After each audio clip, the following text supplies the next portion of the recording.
Hello दोस्तों, welcome to my YouTube channel aim on target. दोस्तों आज से हम लोग करने वाले हैं सामाजिक विज्ञान का मॉडल पेपर। ठीक है, सामाजिक विज्ञान में 4 विषय आपको आते हैं, पता ही होगा। मेन पहला इतिहास, ठीक है, दूसरा भूगोल, तीसरा राजनीति या नागरिक जो कहिए, और चौथा अर्थशास्त्र। ठीक है, और इसी में पांचवा एक ऐड हो जाता है आपदा प्रबंधन। ठीक है, इन पांचों का मिक्स क्वेश्चन इस वीडियो में होगा, कम से कम 50। ठीक है, ये पार्ट 1 है, पार्ट 2 भी आएगा। अगर कोई लड़का नया है तो उसको मैं बता दूं कि पीछे वीडियो प्लेलिस्ट में जाके क्लास 9 का प्लेलिस्ट में आप देख सकते हैं, साइंस का ऑलरेडी अपलोड हो चुका है मॉडल पेपर 1 और मॉडल पेपर 2। प्रत्येक विषय से कम 2 मॉडल पेपर आपको दिए जाएंगे। आप इस सभी को कॉपी पे नोट करके, ठीक है, और याद कर लीजिएगा। आज के पहले प्रश्न की तरफ हम लोग बढ़ते हैं। मिक्स क्वेश्चन होगा, मैंने बताया। और लाइक सब्सक्राइब शेयर आप अपने हिसाब से देख लीजिएगा। अगर वीडियो अच्छा लगा तो ज़रूर लाइक कर दीजिएगा और सब्सक्राइब करके बेल आइकन दबाइएगा, ताकि जैसे मॉडल पेपर 2 में डालूँ एक दिन बीच करके, ठीक है, तो आपको नोटिफिकेशन मिल जाए। पहला प्रश्न है कि यूरोप वासियों ने दिशा सूचक यंत्र, ठीक है, का उपयोग किनसे सीखा। ठीक है, ध्यान दीजिएगा। और ये 50 के 50 क्वेश्चन इंपॉर्टेंट है। दिशा सूचक यंत्र से हम लोग दिशा का ज्ञान करते हैं कि कौन से दिशा में है। जैसे इसका उपयोग सबसे ज़्यादा नाविक करते हैं। नाविक जो समुद्र में नाव चलाते हैं, व्यापार करने वाले लोग, वो इस्तेमाल करते हैं। ठीक है, इससे पता चलता है कि हम पूरब में जा रहे हैं या पश्चिम में जा रहे हैं या उत्तर में जा रहे हैं या दक्षिण में जा रहे हैं। वैसे पूछे कि दिशा सूचक यंत्र में कौन 2 दिशा बताया जाता है या दिखता है, तो उत्तर और दक्षिण, बस यही। पूरब पश्चिम उसमें नहीं दिखता है। तो उत्तर और दक्षिण के हिसाब से हम लोग पूरब और पश्चिम को भी निर्धारित कर लेते हैं।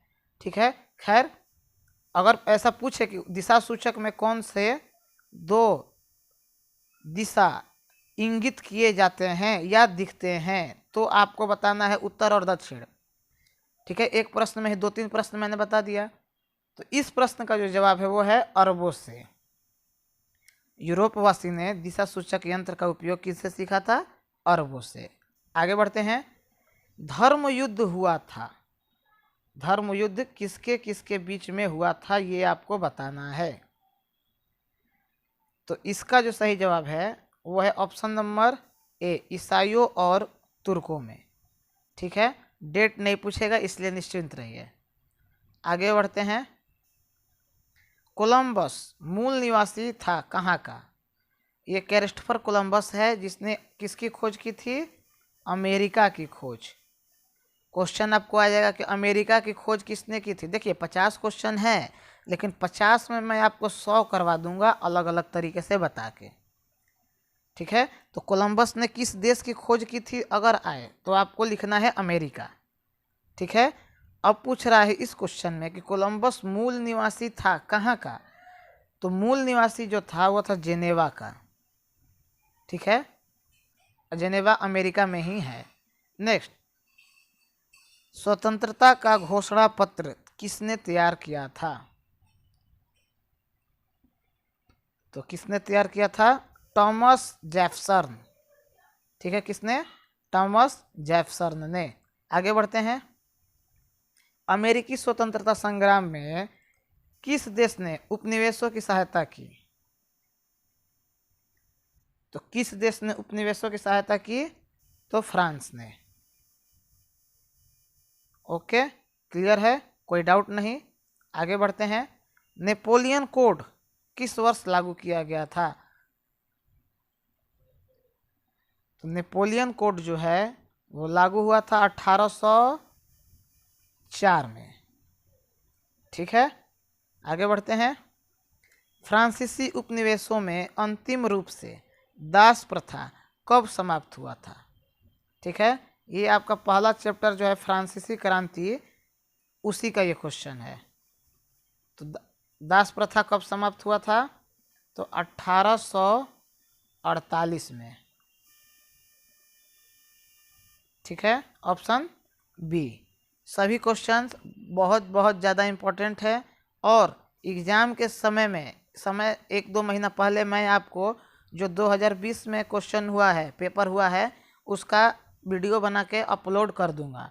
ठीक है, इससे आपको ये भी विश्वास हो जाएगा कि हाँ क्वेश्चन इसी में से आ रहा है और आपको आइडिया मिल जाएगा कि एग्ज़ाम में क्वेश्चन कैसे और किस तरह से पूछे जाते हैं। ठीक है, तो ये एक आपको फ़ायदा भी हो जाएगा। आगे बढ़ते हैं। फ्रांस क्रांति के पूर्व फ्रांस की शैक्षणिक व्यवस्था पर किसका अधिकार था? मतलब फ्रांस की क्रांति के पूर्व का मतलब फ्रांस की क्रांति से पहले शैक्षणिक व्यवस्था पर मतलब एजुकेशन सिस्टम पर किसका अधिकार था? तो चर्च का। ठीक है, चर्च पादरी वाले। नेक्स्ट, जर्मनी को द्वितीय विश्व युद्ध में किसने पराजित किया था? तो अगर आप लोगों ने चैप्टर थोड़े से भी अच्छे से पढ़ा होगा, थोड़ा सा भी दिमाग लगा के, तो आप लोगों को पता है जर्मनी को किसने रुला के मारा? तो रूस ने। ठीक है, नेक्स्ट, अमेरिका ने हिरोशिमा पर बमबारी कब की थी? परमाणु हमला किया था हिरोशिमा पे। और एक जगह है नागासाकी। तो आपको केवल हिरोशिमा पूछ रहा है, ठीक ना, हिरोशिमा केवल पूछ रहा है। तो हिरोशिमा पे हुआ था 6 अगस्त को। नेक्स्ट, हिटलर का जन्म कब हुआ था? ये वही शख्स है जिसके वजह से द्वितीय विश्व युद्ध हुआ था। अगर एक गोली इसको लग जाता, प्रथम विश्व युद्ध में ये सैनिक था, तो दूसरा विश्व युद्ध हुआ ही नहीं रहता। इसी के वजह से दूसरा विश्व युद्ध हुआ था। ठीक है, खैर, तो इसका जन्म कहाँ हुआ था? तो जन्म कभी पूछे तो ऑस्ट्रिया में, याद रखिएगा। मृत्यु पूछे तो हिटलर का जन्म मृत्यु हुआ था जर्मनी में। मैं यहाँ पे फिर से अच्छे से लिख देता हूँ, ठीक है, ताकि आपको जन्म पूछे तो भी आप बना दीजिए। जन्म पूछे तो जन्म तो ऑस्ट्रिया यहाँ हो गया, अगर मृत्यु पूछे तो जर्मनी करना है।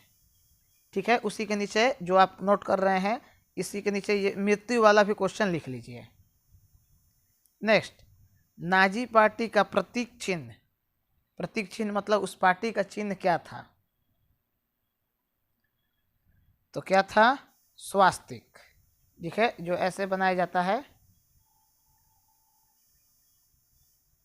मैंने उल्टा बना दिया,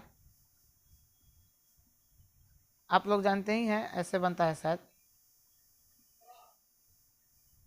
ठीक है, आगे बढ़ते हैं। भारतीय वन अधिनियम कब पारित हुआ? तो भारतीय वन अधिनियम पारित हुआ था 1865 में। क्लियर है, आगे बढ़ते हैं। तिलक मांझी, ठीक है, का जन्म किस वर्ष हुआ? तो 1750 में।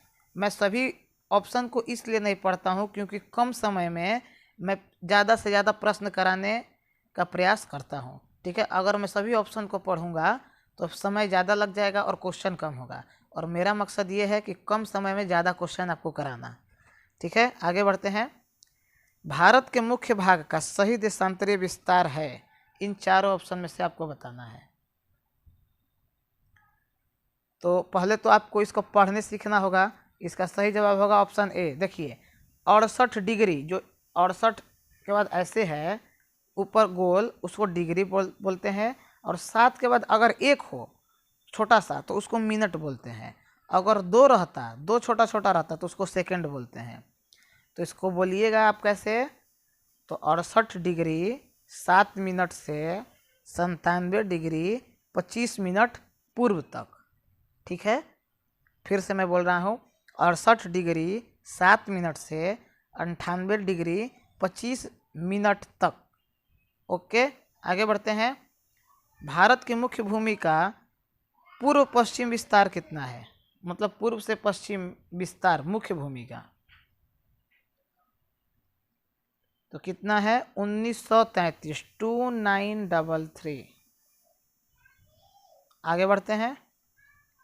नीलगिरी किसका अंग है, मतलब हिस्सा है? पूर्वी घाट, पश्चिमी घाट, विंध्याचल या सतपुड़ा? तो नीलगिरी जो है वो संबंधित है पश्चिमी घाट से। नेक्स्ट, कश्मीर घाटी किसके बीच स्थित है? काराकोरम और महान हिमालय, जास्कर और पीर पंजाल, लघु हिमालय और बाह्य हिमालय, विंध्याचल और सतपुड़ा? किसके बीच में स्थित है कश्मीर घाटी? तो यह है जास्कर और पीर पंजाल के बीच में। नेक्स्ट, बांग्लादेश को स्वतंत्रता किस वर्ष मिली थी? ओके, तो बांग्लादेश को स्वतंत्रता कब मिली थी? देखिए यहीं पे मैं आपको बता रहा हूँ, जो बिहार बोर्ड आपका आंसर दिया है वो गलत दिया है। वो दे रहा है 1947 में, जबकि 1947 में भारत आज़ाद हुआ था। बांग्लादेश को स्वतंत्रता इन चारों में से कोई ऑप्शन नहीं है, आप अलग से मैं बता रहा हूँ वो लिखिए। बांग्लादेश को स्वतंत्रता 1971 में मिला था, नोट कीजिए कॉपी में। बांग्लादेश को स्वतंत्रता किस वर्ष मिली, उसके नीचे आंसर में आप ऐसे करके 1971 लिखिए, ठीक है। ये चारों ऑप्शन बिहार बोर्ड आपका गलत दिया था। हो गया, आगे बढ़ते हैं। श्रीलंका कब आज़ाद हुआ था? चाहे छोड़िए, रहने दीजिए, ये क्वेश्चन आप लोग कॉम्प्लिकेटेड हो जाएंगे। रेखीय माप में 100वें भाग की दूरी किस मापक से मापी जा सकती है? तो किस मापक से मापी जा सकती है? तो विकर्ण मापनी से, ठीक है। विकर्ण को हिंदी में इंग्लिश में डायगोनल बोलते हैं, ठीक है। बहुत ऐसे लड़के हैं जो इंग्लिश मीडियम से हिंदी मीडियम में जाते हैं, तो उनको थोड़ा हिंदी समझना मुश्किल होता है, तो उनके लिए मैं प्रयास करता हूँ जहाँ तक संभव हो इंग्लिश वाला भी टर्म बता देने का। आगे बढ़ते हैं। मानचित्र की दूरी को मापनी में कैसे जाना जाता है? तो कैसे जाना जाता है? अंश, ठीक है, अंश लिख लीजिएगा। नेक्स्ट, क्षेत्र में जाकर इकट्ठे किए गए आंकड़ों को क्या कहा जाता है? थोड़ा जल्दी जल्दी कराते हैं क्योंकि क्वेश्चन ज़्यादा है। क्षेत्र में जाकर इकट्ठे किए गए आंकड़े को प्राथमिक आंकड़ा, ठीक है, कहते हैं। आगे बढ़ते हैं। भूगोल में क्षेत्रीय अध्ययन कहलाता है। देखिए भूगोल शुरू हो गया, इतिहास के बाद भूगोल है, तो क्या कहा जाता है? एक उपागम, एक उपागम। नेक्स्ट, भोपाल शहर किस राज्य में स्थित है? ये तो बहुत छोटा मोटा क्वेश्चन है, लेकिन फिर भी बहुत लोगों को नहीं पता होगा। भोपाल कहाँ है? मध्य प्रदेश में। थोड़ा थोड़ा आप राज्य राजधानी ये सब चीज़ों पर कमांड रखिएगा।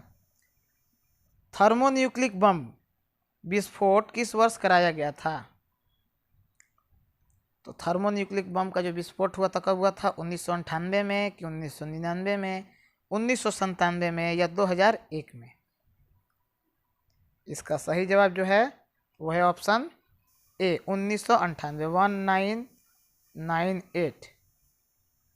भीड़ वाली सड़कों पर किस प्रकार की आपदा की आशंका बनी रहती है? तो भीड़ भाड़ जहाँ सड़क होगा वहाँ कौन चीज क्या होगा? तो बाढ़ थोड़ी आएगा, दुर्घटना होगा, दुर्घटना, ठीक है। नेक्स्ट, आपदा किस प्रकार आती है?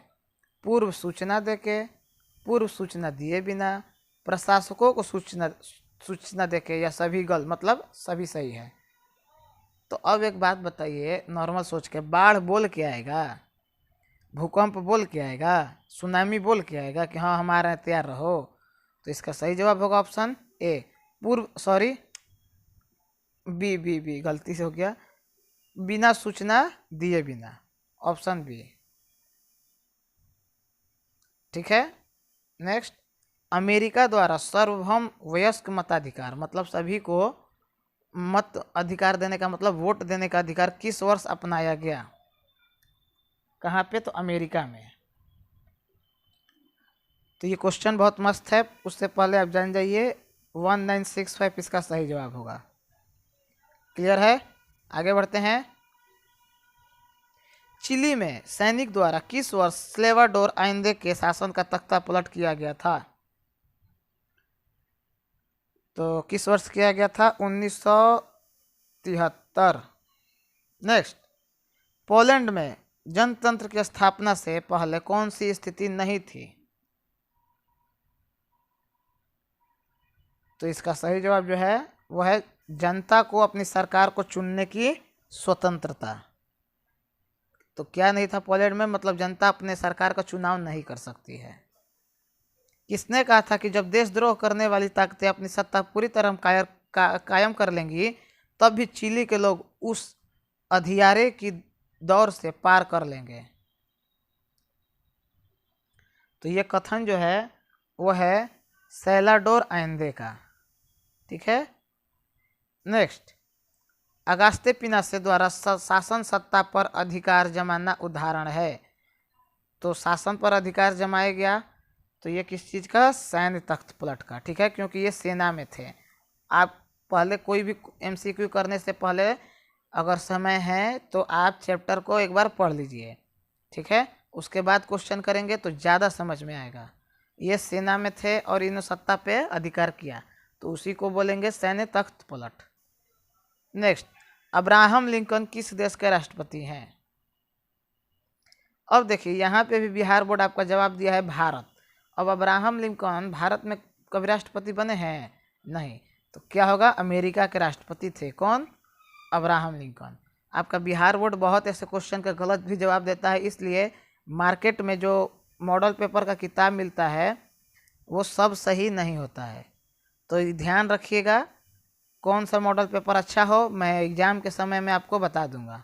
ठीक है, अभी जैसे आप कर रहे हैं वैसे करते रहिए। और मैं एक बात क्लियर बोल दूं कि अगर आप मेरे चैनल से जुड़े रहेंगे, प्लेलिस्ट में जितने भी वीडियो हैं आप देखते रहेंगे तो आपको मॉडल पेपर का ज़रूरत नहीं पड़ेगा। नेक्स्ट, लोकतांत्रिक एवं गैर लोकतांत्रिक शासन व्यवस्था में अंतर किस आधार पर किया जा सकता है? तो किस आधार पर किया जा सकता है? तो मतदान का अधिकार के आधार पर। ठीक है, क्वेश्चन को आप नोट कर रहे हैं तो आराम से नोट कीजिए, धीरे धीरे समझते हुए आगे बढ़ते हैं। क्रिप्स मिशन भारत कब आया था? तो क्रिप्स मिशन कब आया था? तो 1942 में। और भारत छोड़ो आंदोलन, ठीक है, ये भी कब हुआ था? तो 1942 में। नेक्स्ट, भारत संविधान का स्रोत है। अब यहाँ से पॉलिटिक्स शुरू हो गया, राजनीति विज्ञान। ठीक है, राजनीति शास्त्र कहते हैं या राजनीति विज्ञान भी बोलते हैं। तो संविधान का स्रोत क्या है? तो स्रोत क्या है? जनता है। हो गया क्लियर। नेक्स्ट, MLA कौन होता है? और आप हमें को कमेंट में बताइए MLA का फुल फॉर्म क्या होता है? ठीक है, MLA का फुल फॉर्म क्या होता है? तो MLA कौन होता है? राज्यसभा के सदस्य। नेक्स्ट, वर्तमान समय में लोकसभा, सॉरी एक मिनट, हाँ ये गलती है आपका, फिर बिहार बोर्ड गलत आंसर दिया है। MLA जो है वो विधानसभा के सदस्य होते हैं। ठीक ना, आप इसीलिए मैं सभी आंसर को चेक करते रहता हूँ कि आपको कहीं गलत मैसेज ना पहुँच जाए। आप लोग कमेंट में बताइए MLA का फुल फॉर्म। ठीक है, इसको सही कीजिएगा, विधानसभा का सदस्य। नेक्स्ट, वर्तमान समय में लोकसभा में अनुसूचित जाति के लिए कितने सीट आरक्षित हैं? किसके लिए? अनुसूचित जाति के लिए। तो कितने सीट आरक्षित है? 84, 84। ठीक है। नेक्स्ट, लोकसभा के निर्वाचित सदस्य की कितनी संख्या है? तो लोकसभा में कितने सदस्य निर्वाचित हैं? तो 543। आगे बढ़ते हैं। कौन सा सदन विघटित नहीं होता है, मतलब उसे समाप्त नहीं किया जा सकता है? तो ध्यान रखिएगा, ये क्वेश्चन रेलवे और SSC में भी पूछता है। यह है राज्यसभा। ठीक है, आगे बढ़ते हैं। संयुक्त राष्ट्र संघ की स्थापना कब हुई थी? संयुक्त राष्ट्र संघ की स्थापना हुई थी 24 अक्टूबर 1945 को। नेक्स्ट, संयुक्त राष्ट्र संघ सुरक्षा परिषद का स्थायी सदस्य इनमें से कौन सा देश नहीं है? ध्यान दीजिएगा, कौन सा देश नहीं है? किसका? संयुक्त राष्ट्र सुरक्षा परिषद का। United nation security council. तो कौन सदस्य नहीं है स्थायी? तो भारत उसका स्थायी सदस्य नहीं है। इसका स्थायी करने का मांग उठ रहा है। अर्थशास्त्र, अब यहाँ से अर्थशास्त्र का क्वेश्चन शुरू। अर्थशास्त्र में भूमि का तात्पर्य है इन चारों में से क्या? तो प्रकृति प्रदत्त सभी निःशुल्क वस्तु, मतलब प्रकृति के द्वारा दिया गया सभी वस्तु निःशुल्क। नेक्स्ट, कौन उत्पादक है? तो कौन उत्पादक है? बढ़ई। भिखारी क्या उत्पादन करता है? ठग क्या उत्पादन करेगा? शराबी क्या उत्पादन करेगा? कुछ नहीं, तो बढ़ई। ठीक है। नेक्स्ट, 2011 की जनगणना के अनुसार बिहार में पुरुष जनसंख्या कितना है? तो पुरुष का जो जनसंख्या है 2011 के अनुसार 5,05,81,347 54185,347। नेक्स्ट, उत्पादन का प्रमुख साधन क्या है? मतलब किसके माध्यम से उत्पादन होता है? तो देखिए, श्रम मतलब मजदूर, भूमि भी चाहिए, साहस भी चाहिए। तो इसका जवाब होगा उपरोक्त में सभी, ऑल ऑफ दीज। नेक्स्ट, स्वर्ण जयंती शहरी रोजगार योजना की शुरुआत हुई कब हुई थी? तो कब हुई थी? 1 दिसंबर 1997, ऑप्शन ए। क्लियर है। नेक्स्ट, जवाहर रोजगार योजना कब प्रारंभ की गई? तो जवाहर रोजगार योजना कब प्रारंभ किया गया? अप्रैल 1889 में। आगे बढ़ते हैं। दरिद्र कृषि, दरिद्र राजा, दरिद्र देश किसने कहा था? ये बहुत ज़्यादा आने का चांस है, ये पिछले बार भी आ चुका है। तो ये किसने कहा था? क्वेसने। क्वे आधा क वे स ने, क्वेसने। ठीक है। आज का आखिरी क्वेश्चन, अर्धकुशल मजदूर हैं जो इन कार्य को करते हैं। तो अर्धकुशल मजदूर मतलब अगर वो कुशल होगा तो कोई अच्छा काम करेगा। तो अर्धकुशल मजदूर कुआं भी खोदता है, गाड़ी भी चलाता है, मिट्टी भी खोदता है। तो आपका जवाब होगा उपयुक्त में सभी, मतलब ऑल ऑफ दीज। क्लियर है। अब दो बातें कि मैट्रिक में जितने भी लड़के इस बार परीक्षा देने वाले हैं, अगर आपके अगल बगल, उनके लिए भी 1-1 नंबर के प्रश्नों का इंतजाम किया गया है। और साथ ही मॉडल पेपर भी अपलोड होगा, प्रत्येक विषय का 5-5। मैट्रिक वालों का, आप लोगों का क्लास जो 9 में है उनके लिए 2-2 मॉडल पेपर प्रत्येक सब्जेक्ट से। तो आपकी तैयारी अच्छी हो जाएगी। उसके बाद आप जैसा संभव होगा आप लोग कमेंट में बताइए कि आपको क्या चाहना है, और ज़रूरत है, हम लोग ऐसा प्रयास करेंगे। ठीक है। मिलते हैं नेक्स्ट वीडियो में। अगर वीडियो अच्छा लगा हो तो लाइक करना, सब्सक्राइब करके बेल आइकन ज़रूर दबाना, ताकि जैसे ही मैं मॉडल पेपर 2 डालूँ आपको नोटिफिकेशन मिल जाए। और वीडियो अगर अच्छा लगा हो तो कमेंट भी करना, शेयर ज़रूर करना, ताकि अधिक से अधिक लड़के पढ़ पाएँ, वो भी फ्री में। तो मिलते हैं नेक्स्ट वीडियो में, तब तक हमें इजाज़त दीजिए। Good bye, take care.